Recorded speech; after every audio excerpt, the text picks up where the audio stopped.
Good morning students अपने chapter था third pronounce सर्वनाम। प्रोनाउंस में अपन टाइप्स ऑफ प्रोनाउंस पर डिस्कस कर रहे थे। इसमें पर्सनल प्रोनाउंस हमने पढ़ लिया है, फिर इंट्रोगेटिव भी पढ़ लिया है और डेमोन्स्ट्रेटिव प्रोनाउंस ये भी पढ़ लिया है। आज अपन स्टार्ट करेंगे वो है रिलेटिव प्रोनाउंस। रिलेटिव का अर्थ होता है अपन रिश्तेदार भी बोल सकते हैं या सापेक्ष सर्वनाम भी बोल सकते हैं। Okay, yes. देखिए तो चलिए अपन स्टार्ट करते हैं। The pronouns that join two sentences are refer back to the nouns used previously are called relative pronouns. Definition उसको ध्यान से सुनना है। देखिए, रिलेटिव प्रोनाउंस वे प्रोनाउंस हैं जो दो वर्ड यानी शब्दों को जोड़ते हैं और पहले इस्तेमाल की गई नाउन्स जो संज्ञा होती हैं उसको पहले की गई इस्तेमाल की गई नाउन्स को वापस रेफर करता है।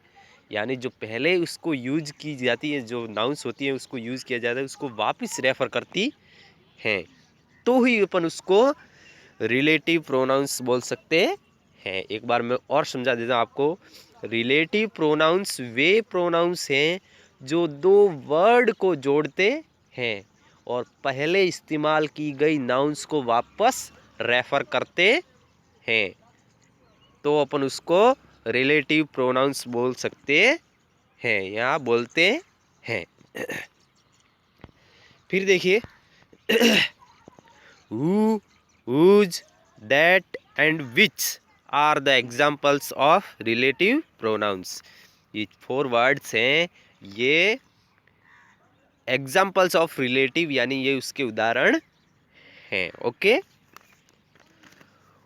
who is used for people and on some association with other living things। देखिए यहाँ से ध्यान से सुनना है आपको। हु यानी क्या होता है? कौन। कौन का उपयोग लोगों, किसके लिए? पीपल्स, और कुछ अवसरों पर, यानी कुछ ऐसा अवसर हो जो, ध्यान से सुना आगे देखिए क्या होता है, अन्य जीवित चीज़ों के साथ किया जाता है। हु का प्रयोग some peoples some association and peoples के लिए किया जाता है जो विथ आर लिविंग थिंग्स, जो अन्य जीवित चीज़ों के साथ किया जाता है। जो जीवित चीज़ हैं उसमें किसका प्रयोग किया जाता है? हु का। Okay, yes. हाउएवर, हालांकि, देखिए, हाउएवर यानी हालांकि, they are never used with non living things, वे निर्जीव चीज़ों के साथ कभी उपयोग नहीं किए जाते हैं। जिसमें जीव हो वह क्या है? सजीव है। जिसमें जीव ना हो वो क्या है? निर्जीव। तो हु का उपयोग निर्जीव चीज़ों के लिए कभी नहीं किया जाता है। ओके, यस, तो ये ध्यान रखना है। फिर हुज देखिए, whose is used for both living and not living thing. Whose का उपयोग लोगों के साथ कभी नहीं किया जाता है, लेकिन उनका उपयोग अन्य सभी चीज़ों के साथ किया जाता है। Okay, which is never used with people but they are used with all other living and as well as non living things. Okay, yes. तो समझ गए स्टूडेंट्स? देखिए मैं एक बार और आपको समझा देता हूँ कि हुज यानी क्या होता है? किसका। किसका उपयोग लोगों के साथ कभी नहीं किया जाता है, ये ध्यान रखना है, लेकिन उसका उपयोग अन्य सभी चीज़ों के साथ किया जाता है। निर्जीव चीज़ों के साथ भी किया जा सकता है, सजीव और निर्जीव दोनों के लिए किया जा सकता है। Okay, yes. फिर आगे देखिए, रीड द फॉलोइंग सेंटेंसेस। अब सेंटेंस से आपको ऑलरेडी समझ में आ जाएगा कि इसमें क्या है। देखिए, okay, this is a girl, यहाँ एक लड़की है। सी वॉन द अवार्ड, उसने पुरस्कार जीता। अब वापस नाउन्स का रेफर कैसे होता है देखिए, दिस इज द गर्ल, यह वह लड़की है, हु वन द अवार्ड, जिसने पुरस्कार जीता है। अब हु का उपयोग इसमें हुआ तो कैसे सेंटेंस को जोड़ता है, यानी दो सेंटेंस थे उसको आपस में जोड़ दिया, यानी उसने क्या बनाया, एक बनाया, this is the girl who one the award. तो आपको डेफिनेशन अब समझ में आ गई होगी कि दो सेंटेंस को आपस में कैसे जोड़ा गया है। ठीक इसी प्रकार सभी एग्जाम्पल्स आपको दिए हुए हैं। देखिए सेकंड, देखिए दिस इज राघव, यहाँ राघव हैं। द टीचर्स लाइक हिम, शिक्षक उसे पसंद करते हैं। फिर आगे नेक्स्ट देखिए, दिस इज राघव, यह राघव हैं, whom द टीचर्स लाइक, शिक्षक उसे पसंद करते हैं। यानी दोनों वाक्यों को आपस में जोड़ता है और संज्ञा यानी नाउन्स को वापस कैसे रेफर करता है, जो आपको ऑलरेडी समझ में आ जाता है।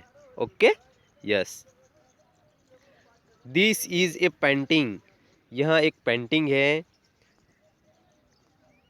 गोपाल मेड इट, गोपाल ने बनाया। फिर this is A painting that Gopal made, यह वह पेंटिंग है जिसे गोपाल ने बनाया है। ठीक इसी प्रकार सारे एग्जाम्पल्स आपको बताए गए हैं। यानी who, that, whose and which का एक एग्जाम्पल्स पढ़ लेते चलिए। दिस इज ए नोवेल, क्या है, this is a novel, he bought it, यह वह उपन्यास, सॉरी यह एक उपन्यास है, सॉरी ही बाउट इट, उसने खरीद लिया, यह एक उपन्यास है और उसने खरीद लिया। अब विच का उपयोग कैसे होता है देखिए, this is the novel which the about, यह वह उपन्यास है जिसे उन्होंने खरीदा था। ओके, तो विच का एग्जांपल्स भी आपके ऑलरेडी सामने हैं, हुज का भी है, दैट का भी है और हुम का ही। Okay, yes. फिर देखिए आगे, देखिए स्टूडेंट, द प्रोनाउंस आपने पढ़ा, देखिए पढ़ने के बाद आगे क्या होता है, the pronounce who, whose, whom, which and that in the above sentence are relative pronouns. Who, whose, whom, which, ये क्या है, प्रोनाउंस है। अबव सेंटेंस, इस सेंटेंस का क्या है, प्रोनाउंस है। आर रिलेटिव प्रोनाउंस, यानी रिलेटिव प्रोनाउंस का ये सेंटेंस है। उसमें कौन कौन से हैं, who, whose, whom, which and that. Okay, yes. They are use to join two sentence, देखिए they are use to join two sentences are refer back to the noun, nouns used previously, वे दो शब्दों में शामिल होने और पहले इस्तेमाल किए गए नाउन्स को वापस रेफर यानी संदर्भित करने के लिए उपयोग किए जाते हैं। यानी हु, हुम, हुज एंड विच, इसको वापस रेफर करने के लिए उसका उपयोग किया जाता है। ओके स्टूडेंट्स, तो ये था अपना आज का रिलेटिव प्रोनाउंस वाला टॉपिक।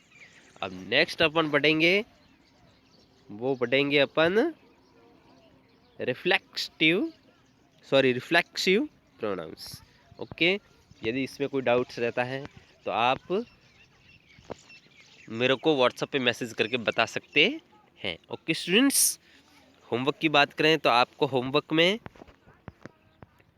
यहाँ से पूरा ये दो एग्जाम्पल्स हैं ये लिखना है और इसको राइट एंड लर्न भी करना है। Okay, relative pronouns, the pronouns that join two sentences से लेकर this is the girl who one the award, यहाँ तक पूरा लिखना है। यदि वीडियो आपको समझ में नहीं आया है तो आपको उसको दोबारा देखें। Okay, thank you students, video को लाइक जरूर करें एंड चैनल को सब्सक्राइब जरूर करें।